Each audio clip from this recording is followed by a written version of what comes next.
રાખવામાં.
કચ્છના પાટનગર ભુજ શહેર તેમજ તેની આસપાસના વિસ્તારની જો વાત કરીએ તો પ્રાથમિક સુવિધાઓના અભાવને કારણે નાગરિકો સતત તેનો ભોગ બની રહ્યા છે.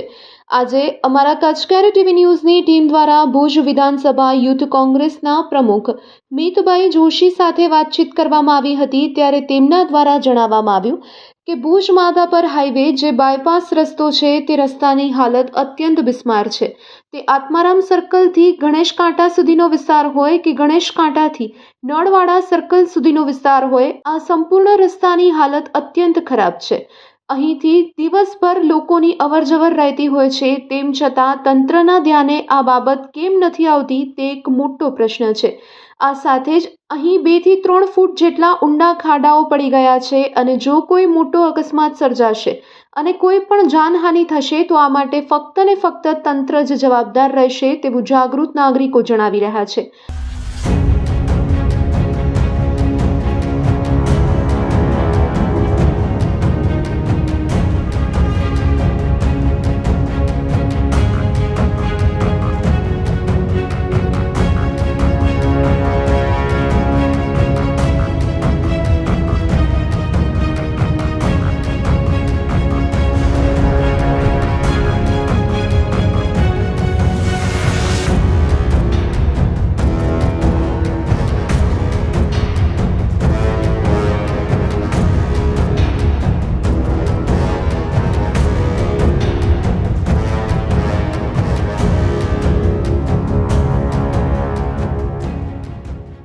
મિતભાઈ જોશી સાથે જ્યારે વાતચીત કરવામાં આવી ત્યારે તેમના દ્વારા જણાવવામાં આવ્યું, જ્યારે ચૂંટણીનો સમય આવે છે ત્યારે ભાજપના નેતાઓ તેમજ પદાધિકારીઓ મત માંગવા માટે આવતા હોય છે.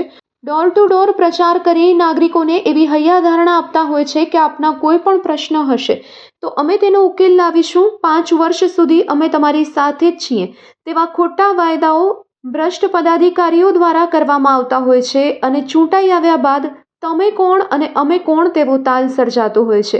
ત્યારે આવો આ અંગે વધુ જણાવી રહ્યા છે મિતભાઈ જોશી. આવો સાંભળીએ તેમના શબ્દોમાં. મારું નામ મિત બલરાજ જોશી છે અને હું ભુજ વિધાનસભા યુથ કોંગ્રેસનો પ્રમુખ છું. અત્યારે હવે આપણે વાત કરીએ આત્મારામ સર્કલથી ગણેશ કાંટા સુધી અને ગણેશ કાંટાથી નળવાડા સર્કલ સુધી.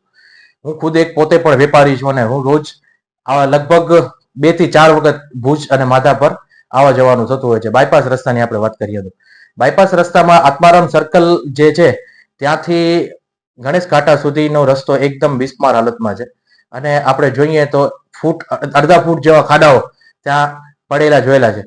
અત્યારે ત્યાંની વાત કરીએ તો ત્યાં કને જથ્થાબંધ બજાર આવેલી છે, ત્યાં કનેથી આપણે જઈએ આગળ તો એપીએમસી માર્કેટ પણ ત્યાંથી જવાય છે. ભુજ જીઆઈડીસી નો રસ્તો છે, ટ્રાન્સપોર્ટ નગરી જે કહેવાય, જે ટ્રાન્સપોર્ટની મોટામાં મોટી બધી ઓફિસો ત્યાં કને આવેલી છે. ત્યાં કને આ જો રસ્તાઓની આપણે વાત કરીએ તો રસ્તાઓમાં મસ્ત મોટા ખાડાઓ અને ખૂબ જ ખરાબ અને દયનીય હાલતમાં અત્યારે રસ્તાઓ જોઈ રહ્યા છે. બિલકુલ તમારી વાત એકદમ સાચી છે ભાઈ, કે આ વસ્તુ મેં ખુદ પણ ઘણી જગ્યાએ અને નગરપાલિકામાં અને સત્તાધીશો પાસે અને વહીવટી તંત્ર પાસે મેં રજૂઆતો કરી છે. તે છતાં પણ સત્તાધીશો અને વહીવટી તંત્રનું પેટનું પાણી પર ચાલતું નથી અને આપણે એમ લાગી રહ્યું છે કે સત્તાધીશો આજે કુંભકર્ણીની નિંદ્રામાં સૂતા હોય અને જનતાના મતો લઈ અને રોડ રસ્તાઓનું કાંઈ પણ કામ થતું નથી, એવું મને આજે દેખાઈ રહ્યું છે. હા, ખાસ કરીને જ્યારે ચૂંટણીઓ હોય છે, લોકસભાની અને વિધાનસભાની ચૂંટણીઓ, ત્યારે આપણા ઘરે ડોર ટુ ડોર પ્રચાર માટે આવતા હોય છે. ત્યારે આપણે કહે છે કે 5 વર્ષ સુધી અમે તમારા સાથે રહેશું, પણ જે પ્રજાના પ્રશ્નો છે, ખાસ કરીને રોડ રસ્તા, પાણી ગટર, એ બાબતમાં સફાઈ, એ બાબતે સત્તાધીશો એકદમ મૌન સેવી લે છે અને કાંઈ બોલતા નથી.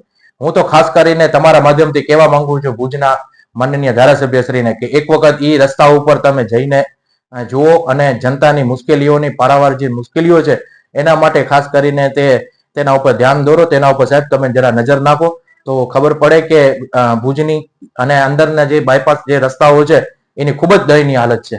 જી, હવે આપણે એક વખત એક બાજુ આપણે એમ કહેતા હોઈએ કે ભુજ નહીં દેખા અને કચ્છ નહીં દેખા તો કુછ નહીં દેખા, ત્યારે આપણી બાજુમાં જ આવેલું ભુજિયા ડુંગર અને ભુજિયા ડુંગરની તળેટીના રસ્તાઓની વાત છે.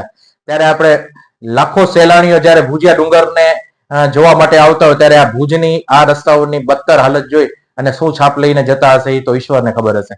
અને ખાસ કરીને ભુજના ધારાસભ્યની વાત કરીએ તો ભુજના ધારાસભ્યને આપણે દિવસે પણ દીવો લઈને શોધવા જવું પડે એવી પરિસ્થિતિ આજે આપણે છે.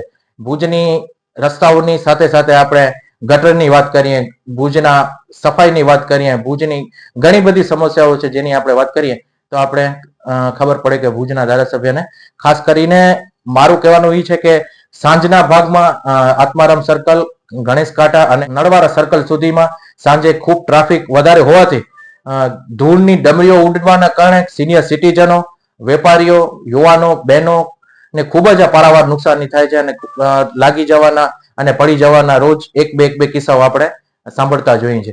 એટલે ખાસ કરીને હું તંત્રને અને સત્તાધીશોને કહું છું કે તમારા માધ્યમથી કે જલ્દીથી જલ્દી આ રસ્તાઓને ગ્રાન્ટ ફાળવે અને રસ્તાઓ મજબૂત બનાવે તેવી તમારા માધ્યમથી હું એક રજૂઆત કરવા માંગુ છું. પતિ પત્નીઓનું તો જે દુઃખદ નિધન થયું છે એમાં તો મેં સાંભળ્યું છે અને જોયેલું પણ છે, કારણ કે હું પણ મારી પણ ત્યાં કને એક ઓફિસ આવેલી છે અને રોજ અવર જવર થતી હોય છે.